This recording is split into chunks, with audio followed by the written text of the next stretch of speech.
Kelakuan asli artis Nikita Mirzani selama di penjara dibongkar mantan narapidana Firly Virginia. Wanita yang tersandung kasus pembuatan film itu mengungkap sejumlah fakta soal Nikita Mirzani.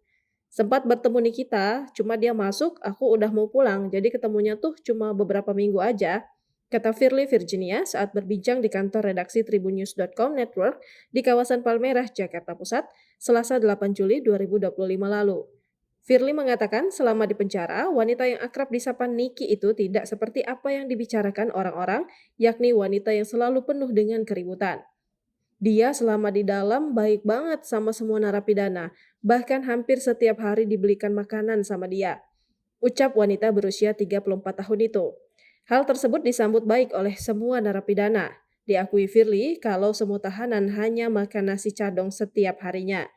Makanan itulah yang dikonsumsi oleh wanita asal Bandung, Jawa Barat itu selama 13 bulan berada di dalam tahanan.